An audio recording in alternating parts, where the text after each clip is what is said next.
Peasants in 17th century Britain was in a grip of terror. Those deemed to be unusual or quirky were under suspicion. No one was safe, neighbour against neighbour, and a simple accusation would lead you to a dangle at the end of a rope. But what was this terror, and why simply being a loner would lead you to your death? This and a lot more will be answered. My name is April, and welcome to Gavel in the Grave and the Witch Trials.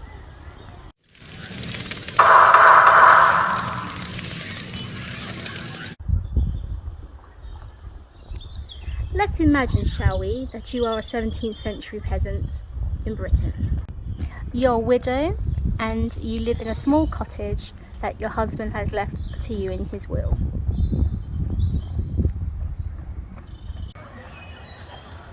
You're a good, God-fearing woman and attend church regularly.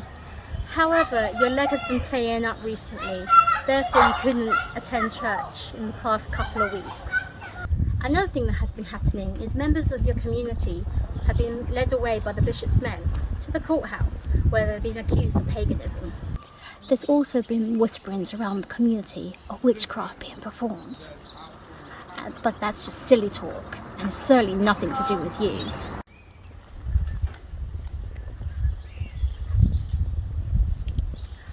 Although someone was passing the other day and noticed your herbs in your garden, and their expression was a little odd, but still nothing to worry about. But 2 days later, our men showed up to your door. They hurl you into the cart, you have no idea what's going on, and then you get to the courthouse, and then it starts to dawn on you. Am I one of the community members being accused of witchcraft? You start thinking about the person that looked at your herbs, about the beady stares that you got when you were at the back of the cart.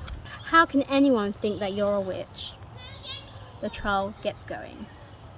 They call forward several witnesses, including the woman that looked at your herbs. She says that they are used to make magic potions and she's always suspected you of witchcraft. Then a man comes forward and talks about the lack of church attendance, saying that the devil must have persuaded you not to go. Oh, yes. Of course, you have a funny looking nose, which is a clear sign that you're a witch. This is ridiculous and flimsy evidence, you think, but that flimsy evidence will cost you your life.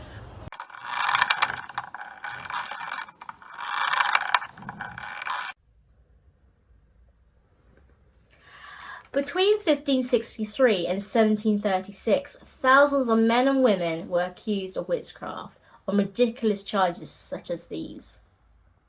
Within this period, it is estimated that there were 500 executions a day. Witch trials was a huge part of social history, and even today it's entrenched in modern society. If you really want to understand the full extent of this dark era, you must first understand the society of the time. During the 17th century, society was full of upheaval, which mainly stemmed from politics and religion. It was also very superstitious. Before 1563, witchcraft wasn't deemed to be a capital offence, although it was considered heresy and denounced by Pope Innocent VIII in 1484. In fact, witchcrafts were barely even heard of before that date. All this really started under the rule of James VI of Scotland and First of England.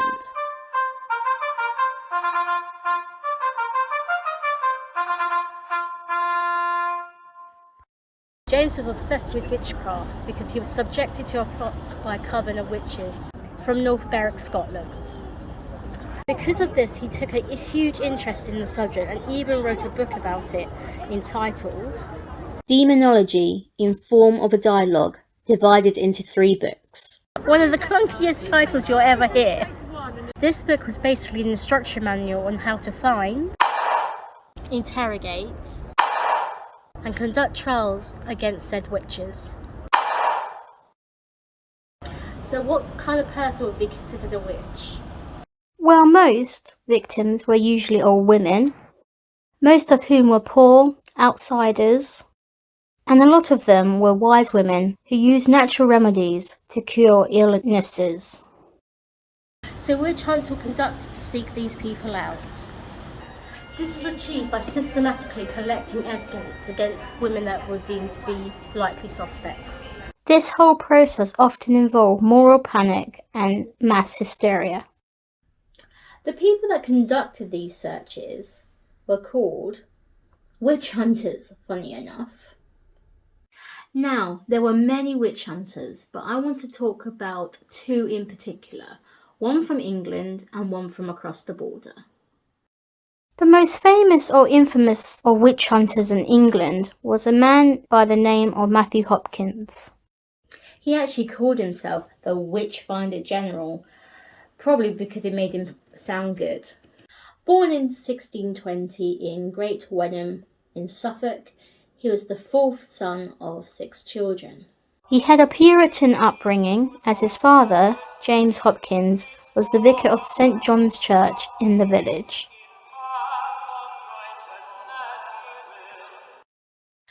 Now, there is very little information about Matthew prior to 1644, as there is no documentation concerning him or his family.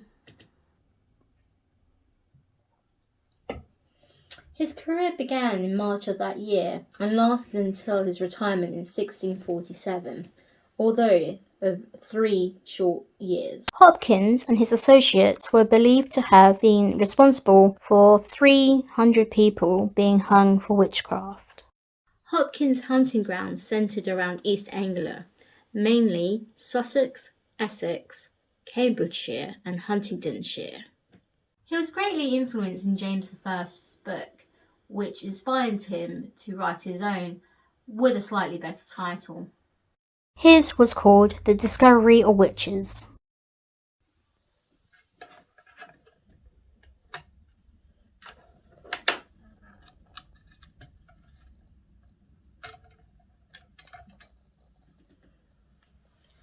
Matthew was an extremely feared and disliked man, and many disagreed on his methods. He, on the other hand, thought he was a great man, but a man nonetheless. He died on the 12th of August 1647 at his home in Manningtree, Essex, on the Stour Estuary, most likely from tuberculosis. He was buried at the Church of St Mary at Mistletoe Heath. Meanwhile, up in Scotland, a man called John Kincaid was doing exactly the same thing. But those in that part of the country were known as witch prickers. You find out why in a minute. Like Hopkins, there is very little we know about Kincaid's early life. But we do know that he lived in a small coastal town called Tranent, which is not very far from Edinburgh. It's not known exactly how long Kincaid was a witch pricker for, but records start to show him at his work from 1649, where he was asked to investigate some people being held at a place called Durlton Castle. By this time, he had acquired a reputation, and some people actually asked for Kincaid to come and prick them specifically. John Kincaid, however, was not interested in anything else other than money. Witch prickers could earn up to £1 and 13 shillings of silver per witch, which back then was a lot of money. So it wasn't unusual to find witch prickers who would often falsify their results. And this is precisely what John Kincaid did, naughty boy. He was arrested for doing this and soon his career was over. But what were his methods in finding these supposed witches? Well, earlier on today I caught up with Mr. Kincaid and this is what he had to say. Mr. Kincaid, it's a pleasure to be talking with you today. Mr. Kincaid. No! Witchcraft! No, it's okay. It's just cat balls, okay? Cat. A cat to play with. What colour of cat? Well, I don't actually have a cat, but if I did, it would be a black cat. Black cat! You, madam, are a witch. And it is my sworn duty to... Mr. Kincaid, if we could just... What is that? Some devilish device come to earth. What does it do? Miss Kincaid, we are here for you to be interviewed. Now stop being a nuisance and sit yourself down. I have never been spoken to like that by a wench before. I am no mere wench. I am Lady April Lewis, and I'm a judge at the Great Courts of Guildford and a personal friend of the Queen. And I have you know, if you do not stop being a nuisance, I will have you dragged in chains to Guildford Crown Court. Do you make myself clear? Yes, absolutely clear. Now, you are Mr. John Kincaid, is that right? That is correct, madam. Your ladyship. Ladyship. That's better. And you come from Trinent, is that correct? That is correct, yes. A lovely little town on the coast. Have you been there? No. Okay. Now, being a person of law, I am very interested in your methods of extraction, Oh, yes. or as you call them. Indeed, indeed. So could you please tell us in your own words what your methods are? Okay, so my first method of extraction is, I'm very proud of this course because I invented it myself, is simply known as walking. Walking. Yes, walking. Okay, and how does this method work exactly? Well, it's very simple, really. Well, it can be simple.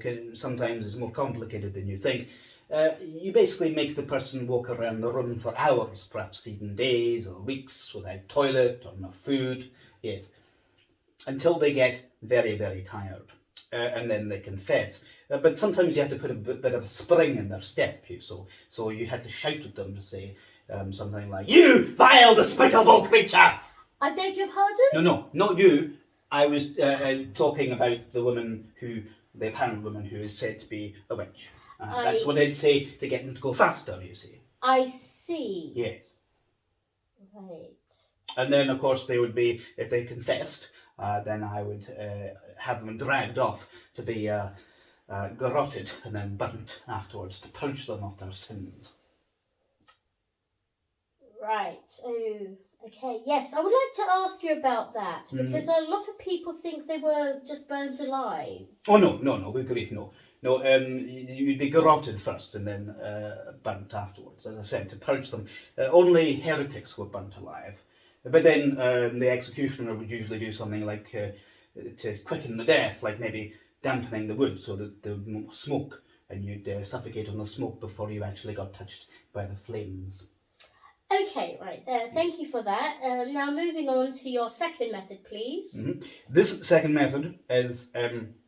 well, I love this method as well, of course. Here I would use my prick. Come again? My prick. My witch prick. Oh, right. Yeah. I didn't ask where you stick that. Well, actually, I stick it in the devil's mark, you see. You see, it's difficult to... embarrassing to talk about, but once a witch has sealed her deal with the devil, they will then fornicate. It's disgusting, I know, but try not to think about it. And during this, he will leave a seal as a bond to your, a sign of your bond to him. You'll also leave a smell, which I can detect. Yes, a disgusting smell. And what does that smell like? You really don't want to know what that smells like, madam. Oh. So anyway, after I would find this person and I would inspect their body for the devil's mark. I would then take my prick and insert it into said devil's mark. Now, if this were truly a mark of the devil, this action would cause no pain or bleeding. I then realised that I had found a witch. And your third method? My third method is simply known as the penny winkus.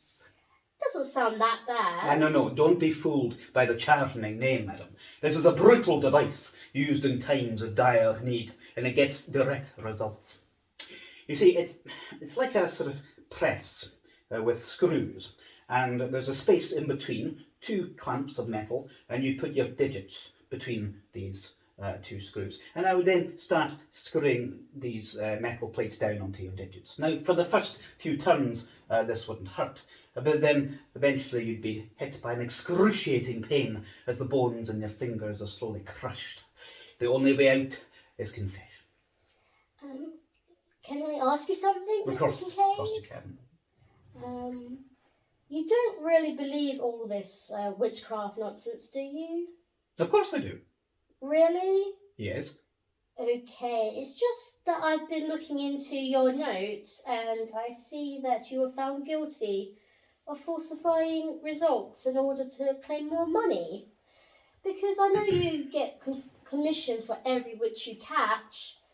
This suggests to me that you are only in it for the money. You must understand, madam, that I have mouths to feed, of course. I have evidence here that could put you away for life. You are almost single-handedly responsible for all these women's deaths, and the best you could hope for is be convicted of manslaughter. But then you would get 14 years instead of 30.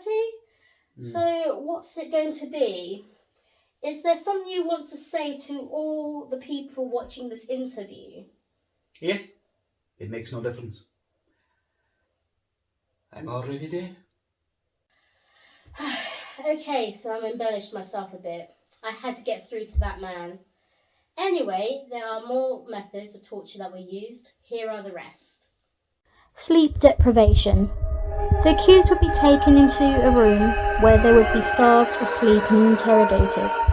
Can you imagine being so tired that you just wanted to lie down and go to sleep? Except that there's a guard who won't allow you to do this, unless you confess to being a witch, in which case I don't think you'll sleep much anyway. Water torture. We've talked about this method before in a previous video. The accused witch would be tied to a ducking stool and dunked in a body of cold water. These dunking stools were thought to be better in getting a confession, as the submersion would be gradual. Pressing. This method involved placing the accused between two boards and placing heavy stones on top of them until they couldn't stand the pressure and confessed.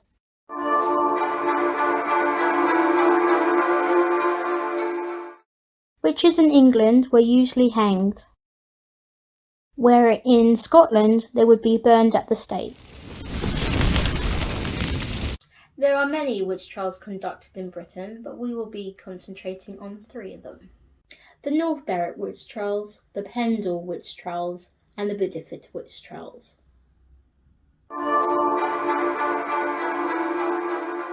These trials took place in 1590.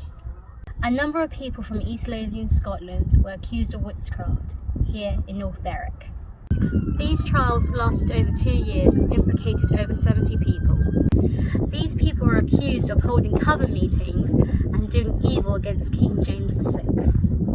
These included poisoning and attempting to sink his ship, which was carrying his future wife and queen.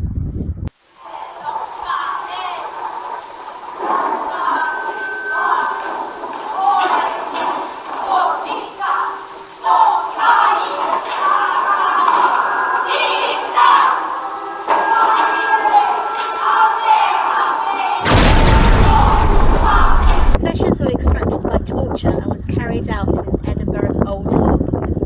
In 1597, James I became so interested in witchcraft that he wrote a book about it. There were 2 very significant people that were accused. Those people were Agnes Sampson and Dr. John Fian. Both refused to confess until they were severely tortured. At one point, Agnes Sampson was brought before the king and his council to be questioned.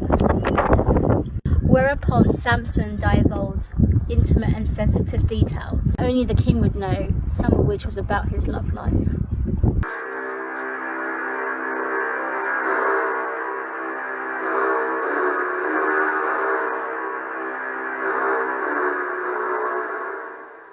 She was sent back for more torture until she eventually confessed. She was charged with 53 counts of witchcraft and was strangled and burned. Dr. Fian was also found guilty of witchcraft alongside Agnes Sampson and many others, and they were burnt and strangled here at Edinburgh Castle. It is said that these trials were the inspiration for Shakespeare's witch scene in Macbeth.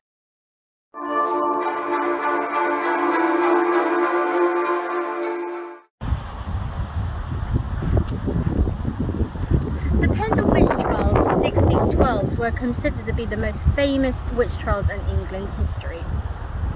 In a place called Pendle Hill in Lancashire, 12 people were charged with the murders of 10 people by witchcraft. All but 2 were tried at the Lancaster Assizes of that year. One was tried in York whilst the other died in prison before her trial could commence. Out of the 11 people that was tried, 9 women and 2 men were hung for witchcraft. One person was found not guilty. It was actually quite unusual to have so many people convicted at one time. Now, the majority of those that were accused came from 2 families, the Chattox and the Demdikes. The head of the Chattox family was a woman named Anne Chattox and her daughter Anne Redfern. The head of the Demdike family was Elizabeth Demdike and her daughter Elizabeth Devizes. Elizabeth had 3 children, Jeanette, who was the youngest, Alison and James.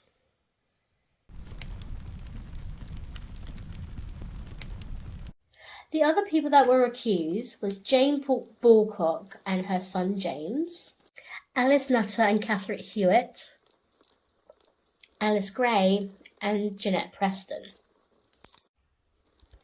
Now, many of the allegations came from the accusations between the 2 families, who were actually at war with each other. Now, during the trial, the prosecution used one major piece of evidence, or let's say, lack of evidence. They used the testimony of 9-year-old Jeanette Devizes. Now, normally in other trials, this would not have been permitted, but King James I allowed this to be permitted. He even wrote about it in his book. All 9 of the people convicted were convicted on the faulty testimony of this little girl. Can you imagine that?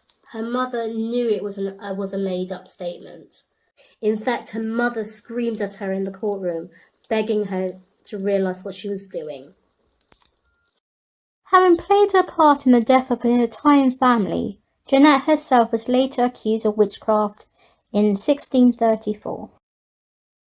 And interestingly enough, the court used the testimony of a child to convict her and 19 others of witchcraft. However, these people were either pardoned or kept imprisoned rather than being hanged.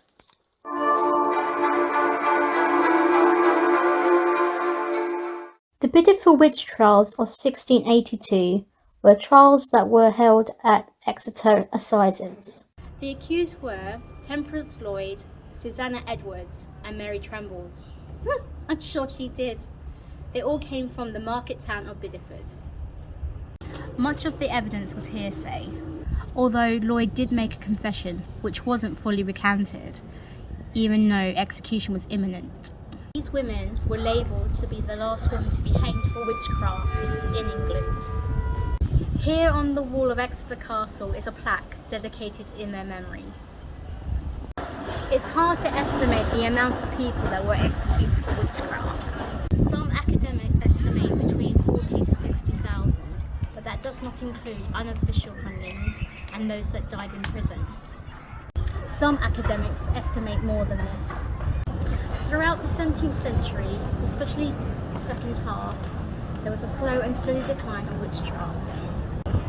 Possibly this was due to an age of enlightenment during this time, in such things such as literature, religion and science.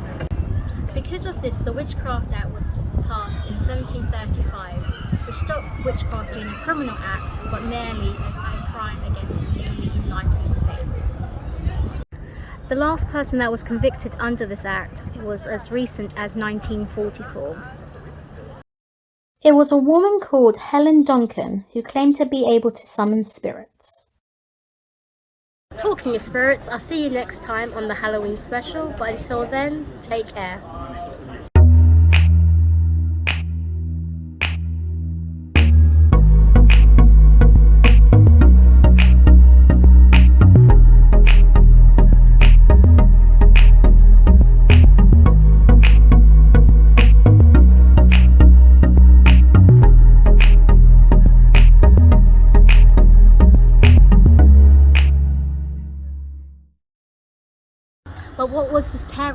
And why would simply being a loner would lead you to your death?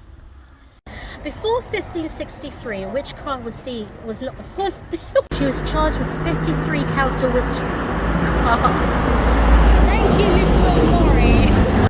The other people that were accused was, is it Alice? And it is my sworn duty to... I am not a witch.